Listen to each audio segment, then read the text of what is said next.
Hello, hello, welcome. It is GleeCon, and I'm here again with you, bringing you another episode of Lore of Warcraft. Thank you so much for tuning in and for joining. On our last episode, we read through our continuous journey through the Dungeons and Dragons sourcebook material, the off Broadway of World of Warcraft lore, the sort of canon-ish stuff. A book called Dark Factions. It's the last in that series. We talked about the Thorium Brotherhood, an evilish kind of race because they're Dark Iron Dwarves, but they're really just mercenary in the sense that they want to make stuff and sell stuff to the highest bidder and whoever will procure the goods to help them make it. We've also been playing through World of Warcraft Classic extensively, and we did a few episodes with Callie, our human priest, as she finished off the few Alliance quests in the Stone Talon Mountains, and now both her and Eretor are going to make their way into the next zone. So stay a while and listen as we hop on Eretor, our pretty beefy paladin, as we jump into Duskwood. Now he's going to be splitting this material with Callie, so we're going to do kind of a half episode because he'll do the first half and then he'll finish a few quests off camera and then she'll do the next. Now my talents just reset, so now I'm going to have to do that. I forgot that when Hardcore came out, there was a talent reset. Maybe because they're like, oh, well, now that people are hardcore, but I don't know why they reset it for everyone. But this is what it is. So let's kind of look at what we have with our talents. I'm kind of just, I don't really know. It's best in slot. That's not what we're looking for. I really want these retribution DPS talents, but we want classic WoW. So I don't really know. I guess this is sort of kind of what we were working on before. So let's take a peek. Maybe this is a good opportunity for us to jump over and do all of the Ret style talents, because I had originally picked this Divine Strength, but maybe we don't need that so much. So actually just kind of make this work. So we definitely want Blessing of Might, because I like that one, and it increases our power. What else do we have here? We have some other pieces. So I could go with the reducing of the mana cost, which is nice. The parry chance, I feel like the cooldown of Judgment is also nice, and then we could pump a few into the mana reduction cost. We absolutely need the Seal of Command. That's a big important one for us. Then what else? What are other options? Well, the crit chances are nice. The movement mounted speed, I feel like that's whatever. And same thing with deflection, like we'll get that. I think I'd rather have the Benediction to max that out and then start working on some of this crit. So I'm going to take off this overall strength increase that I had. So we're going to sort of kind of work our way down that path. Now that's opened up. We're not picking anything, so we're not picking Eye for an Eye, nor are we picking improved Ret Aura. Damage taken against you causes the caster to take some damage, so it's spell crit. Yeah, I guess it's kind of minimal. I guess I'd rather continue pumping into the crit with conviction there. But yeah, we're going to eventually bop back up and pick some deflection, and then to get us to the points that we would need, I think we're also going to take this Pursuit of Justice, which gives me overall movement, increased in movement speed. This is cool. Looks like we're in the Tower of Azure, so we're going to have to walk a little bit, but look, Duskwood is right there. So if we look at our map, I think the best thing for us to do is to go to Darkshire, but we can kind of probably cross over and walk down. But if you look, there are some quests over here to 2021. These quests are, these are actually a tougher sell. That's a 25 and a 21, 20, 21. So there are some little easier quests, and these are 25, 28, 20, 23, 25. Yeah, so they're kind of all over the place here. So I don't know exactly how we want to handle this. Maybe I guess we'll go over here and we'll kind of make our way down the coast. Maybe pick some of this up, pick these up. We'll just kind of check and see, because these seem easier to me. And then the Darkshire quests seem to actually have some tougher ones. So we're going to mess with that. Let's make sure that we have these new things put back. We do need that seal of command placed back in its spot. Other than that, I think we're going to be okay. But yeah, this is where we would have turned in those Red Ridge Mountains quests. We don't have anything. We only have 3 quests in our quest tracker. This is a stock quest. This is bring the head of Targon. That's a stocks quest, and then we have a Noragon quest. So, cool. Stocks is one, Saccades, that's one that we will do soon-ish. Yeah, let's go ahead and put this 5-minute blessing on ourselves too. So if we just kind of cross the river, I think we'll be entering that zone, and we'll just kind of do whatever we want. But Eritor is a good character. He's 26. I think he has all the powers. I could be off on that. I don't know. I don't remember. I guess we can do a quick check. So, classic Pally skills, maybe? Okay. Abilities. There you go. They're called abilities on that one. We're almost to the river. Let's maybe circle it by level, down, up. So, at 26, just pick some, we would get, for instance, rank 4 of the Seal of Righteousness. Ours is rank 4, so I had to have been there since hitting 26. So we're all good. So if you look, we're right here. We're going to make our way over to this Abercrombie and Fitch guy over there. The mobs are level, that's level 20. So we'll fight as we need, but there's no, he's doing good enough on levels. I don't feel that the strongest need to really push. He's almost 27. He's pretty solid, mostly from his quest to get this dope item, Varigan's Fist. Yeah, so setting that talents, that took a little bit of time, and it is what it is. So we're gonna, yeah, even these pygmy spiders, they're not even worth XP. So this will be fun. I am looking forward to this zone. This is one of my favorite zones because it's nice and compact, and it has an interesting story, and the proximity to Stormwind. It's just a convenient area to quest. It's a good romp here, and I'm excited to do it with both him and with Callie.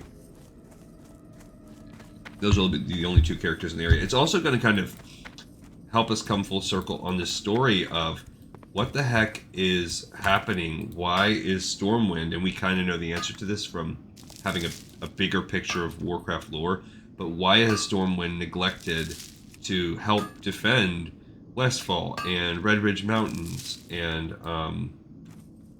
even its own people in the Elwyn Forest borders? And then here's the final region, which is Duskwood. Why have they sort of pulled their troops in to become really like focused on protecting the homeland? It's like a political belief almost, where you believe you should protect your home front to the possible detriment of, and definitely the ignoring of, things that maybe are farther away or across the seas or whatever. And there's an argument to be had for that, but I think when in the World of Warcraft lore, it's almost like a betrayal, because this is not like, hey, we're not going to fight in the Middle East or in Africa or whatever. It's like saying we are not, in Washington, D.C., we're not going to help out the people that are in West Virginia. Like, like we're talking about right on our borders. So it's a little bit different, and I think if you, oh, look, here's a tombstone. Let's read about Eliza's tombstone. It just says, "My beloved wife, may the earth sate your hunger." Kind of morbid. So let's see what we have here. We have Abercrombie. Oh, what is a poor old man to do? I need some supplies from Darkshire, but the village is so far away and I am so old and feeble, I would never make the trip. Can you go to Darkshire and bring me back some ghost hair thread? You can get it from Madame Ava at her home on the Darkshire Square. Okay, and I pronounce it Darkshire too, and I don't know, that's a kind of a damning thing, because the pronunciation is not always about, ooh, I cannot mine that gold. I wish I could, but my mining skills are a little subpar. My blacksmithing skills are a little bit low for where I wish they were. So if we find copper, that's really what this character needs. It's just not there. I could use some, of course, grinding stone. That'll help me out. Might as well work on it. Yeah, there we go. 84. I think 90 is where we need to be. So look at that. This coarse grinding stone will help us get there. There you go, 86. So next time we go to town, that will help us. My mining, did it increase when I got that? Yeah, 109. So man, I don't know what we need for gold. Maybe 125 or something like that. We'll see. So rather than going to Darkshire to actually help him out, we're going to continue along over here because there's a couple quests. And why the heck? I hope someone's coming after me. Okay. Alright, so we got 2 people coming after me. Alright, let's hit the signal command. Now, if you remember, the signal command kind of rotation is to hit them with a stun if you can before you pop that seal on their face. Because it's pretty good. Otherwise, I would just wait for it to sort of get low and save my stuff for healing. But he was about to die, so why the heck? I think his fishing is okay. I don't know where we're at with fishing with him. I can't remember if he's one of our... He's good. So if we find any fishing pools, he'll have to do a little bit of fishing because we've been kind of keeping up on his jobs. And I'm kind of in the back of my head, I'm looking for a Horde and an Alliance... I mean, a Horde and a... Yeah, a Horde and Alliance character that's going to really bring it. That by the time we get to level 60... These are the 2 that we're going to want to take on raids. Also, I can't wait for us to do Warcraft Classic because I was thinking about this. One of the things that we're doing on the show is we're trying to hit every quest, but it's hard to know, like, for instance, when we did those Alliance quests in Stone Talon with Kelly, she's unlocking some breadcrumbs that lead to zones that she might never go to. So we kind of have to be careful, and it's very hard to know because it won't populate on Questy, and without going through the databases, which are very... There's no one good, concise, clear database out there. It's hard to know if we miss anything unless we play through every quest with a character from each faction. All right, here's Lars, who is going to give us wolves at our heels. Sven and I have dangerous days ahead of us, what with the necromancer to the east and all, and out here alone as we are, we have to hunt for our own food. It seems every time I'm heading back to camp with some meat on me, starving or rabid dire wolves come out of the forest wanting a bite. It goes without saying, living out here is dangerous work. But if you can rid us of some of those wolves, we'd have an easier time of it. They mostly prowl north and east of here, near the river. Alright, so we're going to kill a crap ton of wolves. Excellent. Hopefully we can get some XP for some of them. And the slightly tougher quest, Sven's Revenge with Sven Jorgen. The naming conventions out here. I used to work one of the farms to the southeast, Duskwood. until dark riders from Deadwind Pass descended upon my farm and slaughtered my family when I was away. When I returned, I saw a shadowy figure skulking near my barn, burying something. He fled before I could catch him, and I couldn't linger for I was hot on the heels of the Dark Riders, so I never discovered what was hidden. If you can find what that shadowy figure buried, I would be grateful. The hiding spot is behind the old stump near my barn. Alright, so we're going to go to his old stump. That is down there. So, in the meantime, we'll work our way down here a little bit. We've got to kill these wolves. So we'll make our way down. We need to kill starving dire wolves and rabid dire wolves. So we've got a little bit of our work cut out for us to do that. No biggie.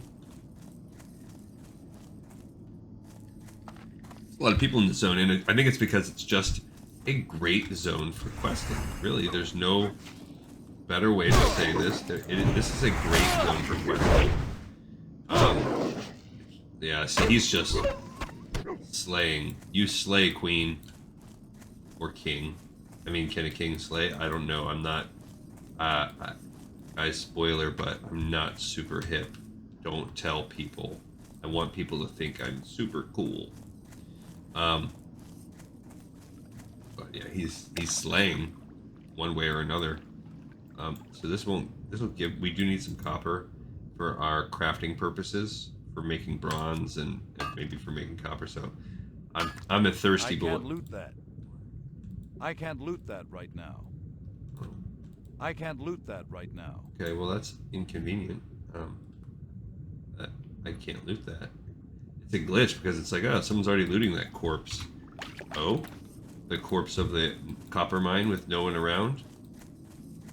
That sucks. That's not cool. Alright, so we need to find wolves. I see lots of spiders. It looks like others are also on the wolf killing tip right now, so we might have to venture into another kind of area, but we can go over here to this quest and get Jitter's Growling Gut. That's a quest we can mess with too. Yeah, there's David. That's the girl that we are kind of emulating. I wonder if she has 55. I wonder. Mine's the same. Yeah, we're just buffing each other. I need to buff myself. We've talked about this. You gotta be careful about buffing yourself. But yeah, we're both at the same level. I don't know what her weapon is. Looks like she might have my same OP weapon, so I might have a kindred spirit out here. Although she's all about that blessing of... Well, she does blessing of might on herself. So we'll see. Yeah, we're not going to get a chance to do too much. We're going to maybe only... We're already about halfway through this jaunt. So we're going to probably only just do a couple quests today with him, and then I'll do a couple more off camera, just kind of see where the chips kind of lie. But this is Raven Hill. Again, another quest. Here's Jitters. He has a quest called Jitter's Growling Gut. This is a below level quest for me. I've been stuck hiding in this ghost town for weeks, and I haven't eaten anything but grubs and weeds. I Gross. need some decent food, and I'm willing to trade well for it.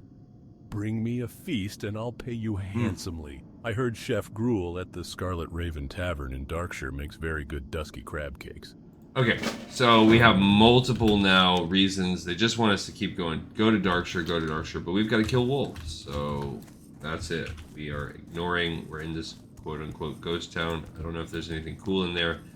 Didn't really do a lot of exploring. Is what it is. I wonder if there's like an app, a mod that is like really comprehensive. That's almost like an interactive map. Like let's say you're playing a complex open world game like a Red Dead Redemption or Breath of the Wild or Tears of the Kingdom for Zelda. And there's just so much going on. You have to, or Horizon, the Horizon Zero Dawn, Horizon Forbidden West series.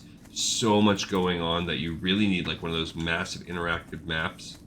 Oh, we got a cool little night elf to really do it justice. And I wonder if there's like an in-game mod that does that, where it just has like every PC labeled. You can kind of click off things as you've interacted with them. That would be dope. Combine that with Questy, and I mean that would be really cool. And I mean, I know there's like Rare Finder and stuff like that where it will have those kind of things populate, but I'm not really a coder. I know the very basics of coding. Like, I took a coding class when I was in middle school, I want to say, and it was like, I mean, we're talking about, I think I have a cure disease somewhere in.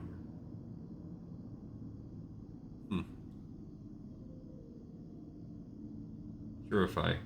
Yeah, there we go. So, yeah, it was like, you know, not kill.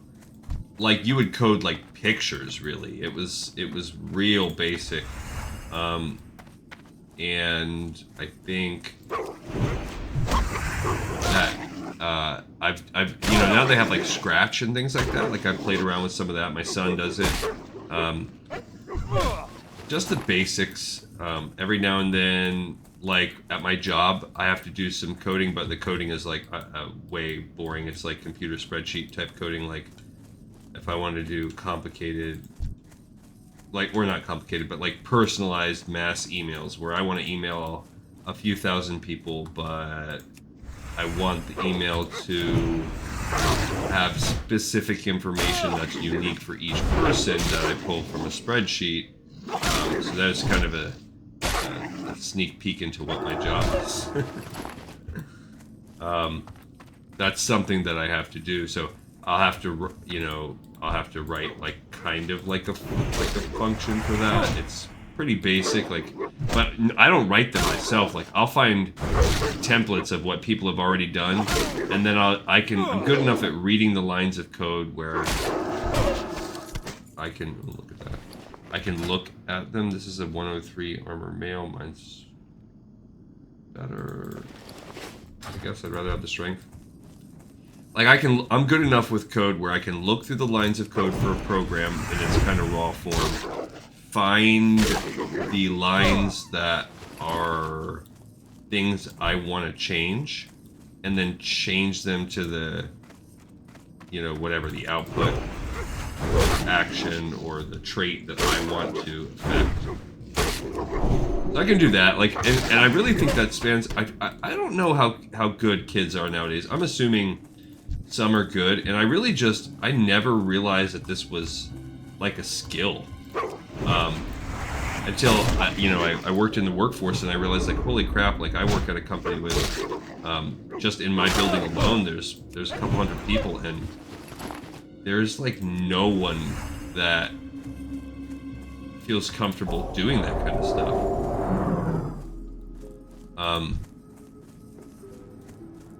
No one. There was one other person that quit and went somewhere else. So I guess, and I kind of liken it, like, I attribute it to my youth. When I was a kid, you got your computer on floppy disk. There wasn't even internet at first, or there was, like, maybe a military or something. And you had to go through, and if you wanted to play a game or put a mod on a game, like if you wanted to play Diablo, the original Diablo, but you wanted to have the extra classes and whatever, you had to figure that out on your own. You had to try to find some message board somewhere, and you had to figure out, you had to problem solve yourself. If your computer wasn't working, you had to figure that crap out on your own. There wasn't a robust internet. And I wanted to freaking play games, gosh dang it. Or like later on, I wanted to use Napster or whatever. I wanted to burn CDs. I wanted to do these different things in my youth, and there was no one to teach you. There were no internet websites to easily Google. There was no Google. So, you just had to freaking figure it out. And I think that technological persevering comes from being a gamer in the 80s and early 90s. And I wonder if kids are losing that, or, how does it look now? I'm very hesitant to kind of take the boomer tack on anything where you're like, kids of youth today, they're blah, blah, blah. They're so crappy, phones and technology and social media. And blah, blah, blah. Like, I don't think that that's how life is. I don't think it's as black and white as that. I don't think phones are evil, smartphones.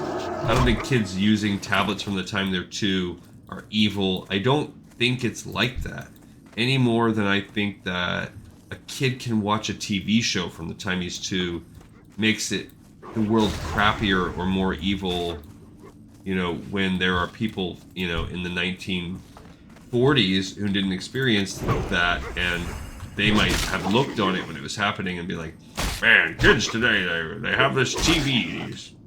I don't think it's like that. I think the world changes, and I think it's hard to always keep perspective, but I just think we have to learn how to navigate a new world. And I think the definitions of what's skilled or good or bad or normal, I think all that changes.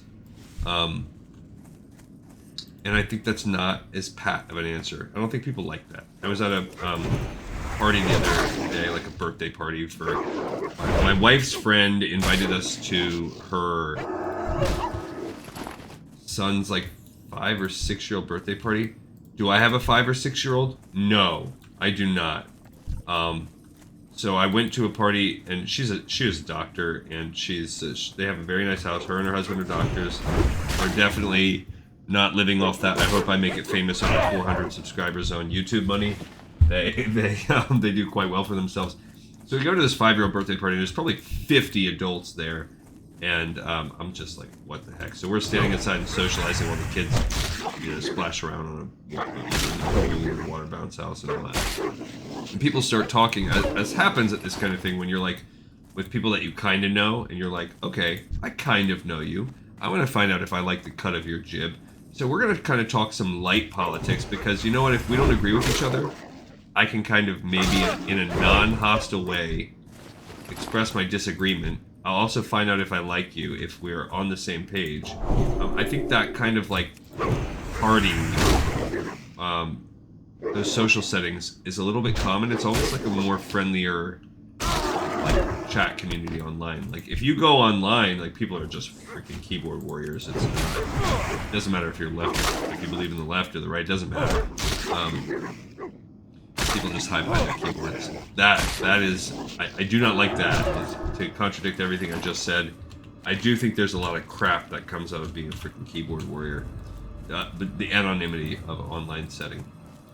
But I think when you're in there with like people, it gives you a freedom to kind of touch other people's ideas and find out where they stand. But I really find people want to take hardline political stances about, or maybe not even political, but like social opinions, such as technology is bad. You know, things about like gender and things. You know, just these things that are hot button. Political topics, and they're all around in our in sort of the zeitgeist right now. They're all in the air everywhere you go, and everyone has an opinion, but people don't usually like mine because I'm a little bit more centrist. And like we were talking about with Cuzzy the other day, where he was mentioning, you know, Asmongold is liked because he's not afraid to say. Like, I'm not afraid to say what I think. My views are just not. I don't think the world is a world of extremes. I don't think people are like that. I don't think there's villains and heroes, really. I think we're all I think we all kind of want to be good. You know, I think we all kind of want to make at least the immediate world around us a better place for having us in it. And I think we're also all kind of crappy and selfish. Like, I just think that's how the world is. And maybe it's just a reflection of myself. I kind of wish I was making the world a better place. But I also know I kind of am a selfish jerk a lot. And so I just project that onto others, and I project that onto the world. And I don't think I'm right. I don't take myself seriously. I don't think I'm infallible. So, do I think that kids and their cell phones are bad? I just think that's the world we live in. Now, what can we do with that? Oh, good. You thinned out that pack quite a bit. And without those wolves nipping out our heels, we can bind our minds to dealing with Morbent Fell. Here, take some of these flash bundles. They make them in town, and a lot have been donated to Sven to help with his cause. Have a good one. Who is Morbent Fell? This is where the game kind of hurts us because it is not a... This is where this type of game... We're at a little bit of a disadvantage because we can kind of play in the order that we want, and you're not stuck, you're not following a narrative thread in the same way that you would a book, and I think that can be done really well. And Classic is a classic game that's old, and this was a burgeoning genre of game. So you get into situations like this, I think they do it a little bit better in retail now. But retail has the problem of the baggage of so much lore that has just been bagged up and thrown over the shoulder as you go along, and it's just like, hey, if they care, they'll go look it up or watch a video or read a book or something. And if they don't, whatever, let's just hope that they enjoy the game and that they can follow the new lore. But, like, this is, who's Morbent Fell? What is to, you know, what's to help me make sure that I'm playing this chapter in a way that is cohesive, that makes sense from a narrative standpoint.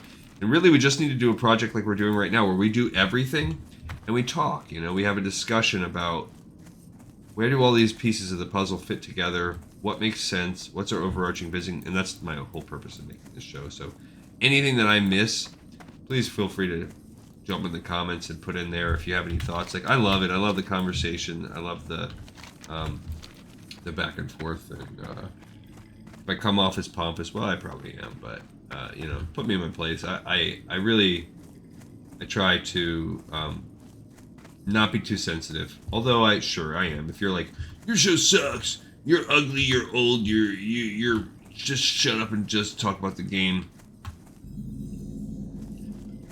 After I'm done crying And after I've gone to my wife and kids and sat around the dinner table, I'm like, they really said me things.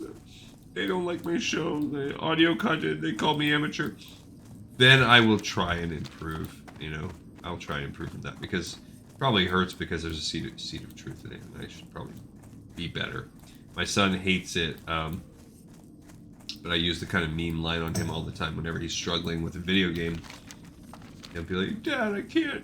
I just died. I'm so frustrated. He gets super, super fussy. And I do too sometimes, but he like takes my worst traits about video games and takes them to the extreme. Like if I'm dying on like Elden Ring or something. You know, I might be cursing at the screen, but I keep persevering, and he might just like walk out all in a huss. And I'm like, well, what's wrong, son? I'm having a hard time in my game. And I feel for him, and then like I'll be like, man, he really needs to take it easy.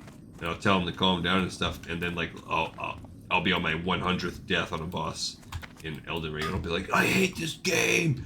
What the heck? And I'm like, oh well, he's just learning from Dad. I'm teaching him. But yeah, one of my favorite lines to say to him is when he comes and he's like, oh, you know, I'm having a hard time, Dad, and you know, Dad, I don't know what to do next in this game. Like, well, I think I can help you out. I know there's something that you can do. Like, okay, what can I do? Like, you just have to get good. Get good. It's my favorite, and he hates it so much. That's partly why it's my favorite too, because he just absolutely hates it when I say it. And I just gotta get good too sometimes. Old GleeCon gotta get good. It's too far away. Alright, so we're kind of reaching a wrap here. I think what we'll do is we'll kind of walk to this 8-legged menaces quest. And I'm not even gonna pick it up. And we will pick up the 8-legged menaces quest. So I'm gonna put this in my head. We are gonna pick that quest up when we do this with Callie. So it's the 8-legged menaces.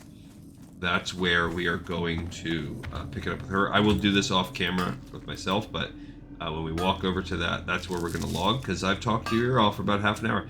Thanks for listening. I don't know. This is called Lore of Warcraft, and it's really it's become just a show of a dude exploring this game. And I just kind of just barf my life all over you guys. And anybody that tunes in, all 400 of you guys, thanks for subscribing. Thanks for listening. Actually, we've been sitting at 420, bro. 420, bro. For a while. For like 2 weeks now. I don't know what it is. And I've like 3 or 4 times I've gone up to 421. Then a day or two later, dropped down. So I really think maybe this is just my peak. This is what it's meant to be. I'm just meant to have 420 subscribers. So there's any people that partake of the old Mary Jane out there, this is the channel for you, obviously. Just stay. You're already one of the 420 because we're not going above that. And if you do subscribe, we're going to just have to have somebody else unsubscribe, so we keep it right at this number. I mean, I wanted to get to that 1,000 mark so I could be an official ad paid and start making 2 cents a month. But, you know, if we stay here forever, I'm cool with that too. I really do, and this is cheesy, but I really do. Like, I feel like it's so cool, and I feel so blessed to have, even to have 400 people that are like, yeah, man, you're cool. Hello. That's really, when I reflect on it, it's pretty dang neat. All right, so this is where we're going to take a piece out here with old Antonio Perel, the traveling salesman. Thank you, everybody, so much for watching and for listening, and I hope that you tune in next time for the next episode of Lore of Warcraft.